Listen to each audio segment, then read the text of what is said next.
여러분, 겉으로 보이는 게 전부가 아니라는 말, 참 무섭죠? 아들을 잃고 쓰러진 박 회장님 곁을 지키는 첫째 며느리 윤정 씨. 사람들은 모두 입을 모아 천사 같은 효부라고 칭송합니다. 하지만 그 지극한 정성 속에 독이 든 발톱이 숨겨져 있다면 어떨까요? 오늘 그 소름 끼치는 진실이 하나씩 드러납니다. 이른 아침, 대저택의 뒷문입니다. 빗속에서 밤을 지새운 듯 초췌한 모습의 지영 씨가 윤비서에게 조그만 보온통 하나를 건넵니다. 윤비서의 손을 꼭 잡으며 간절하게 부탁하더군요. 윤비서님, 어머님이 평소 소화가 안 되실 때마다 찾으시던 단호박죽이에요. 제가 정성껏 쑤었으니 제 이름은 대지 마시고 그냥 주방에서 만든 거라고 하고 좀 올려주세요. 잠시 후 박 회장님의 안방. 윤정 씨는 지영 씨가 정성스럽게 끓인 죽을 대신 들고 회장님 곁을 지키고 있습니다. 누가 봐도 눈물겨운 효부의 모습이죠. 박 회장님은 오랜만에 보는 단호박죽을 보고 눈시울을 붉히시네요. 어머니, 한술만 더 뜨세요. 속이 든든해야 기운을 차리시죠. 도련님도 하늘에서 어머니가 이렇게 식사도 못 하시는 거 보면 얼마나 가슴 아파하겠어요. 제가 아침 일찍부터 시장 바다가 직접 쏘았어요. 어머니 기운 차리시는 거면 이 정도 고생이야 당연하죠. 제가 있잖아요, 어머니. 제가 어머니 곁 끝까지 지킬게요. 그래, 고맙다, 윤정아. 내 자식들 다 필요 없는데 너밖에 없구나. 회장님이 눈을 감고 잠시 기대자 윤정 씨의 따뜻했던 눈빛이 순식간에 차갑게 식어버립니다.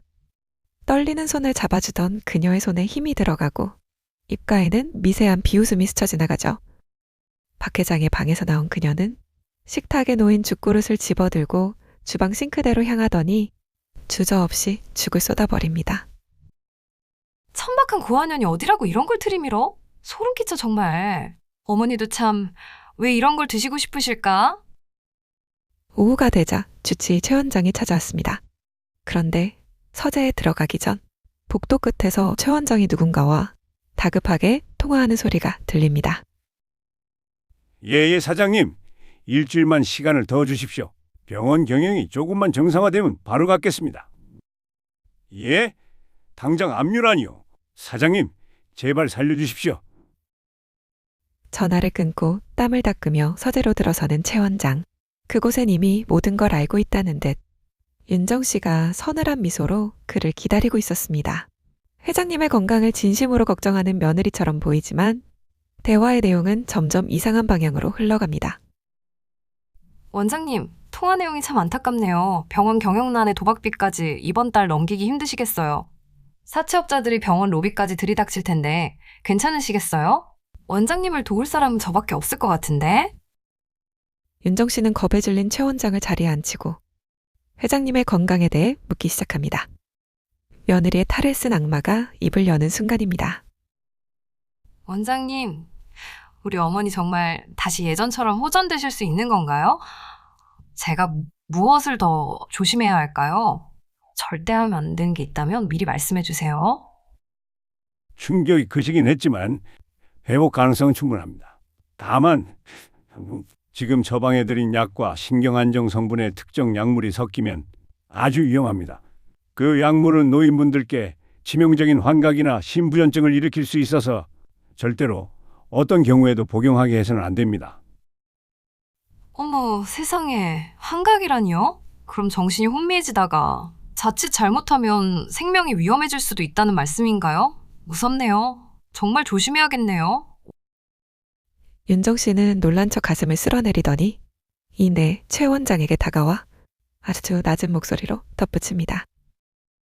원장님, 그 절대 안 된다는 약물에 대해서 나중에 따로 조용히 의논드릴 게 있어요. 어머니 건강을 위해서 우리가 더 깊이 알아야 할 부분이 있을 것 같아서요.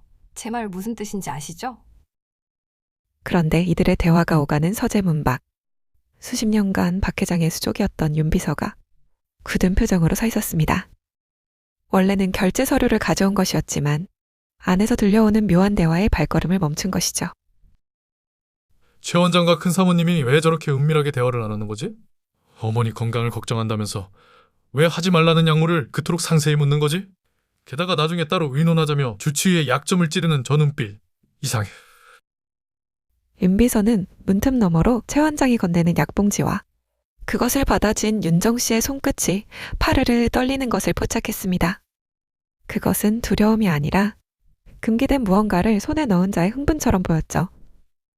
윤비서의 미간이 깊게 패입니다. 이 집안의 안주인이 바뀌려는 찰나 무서운 음모가 싹트고 있음을 직감한 겁니다. 최 원장을 배웅하러 대문으로 나선 윤정 씨. 그곳엔 여전히 빗속에 젖은 채 서 있는 지영 씨가 있었습니다. 윤정 씨는 가면을 벗어 던지고 발톱을 드러냅니다. 동서, 아직도 안 갔어? 어머니는 방금 내가 끓여드린 죽 드시고 아주 편안하게 잠드셨어.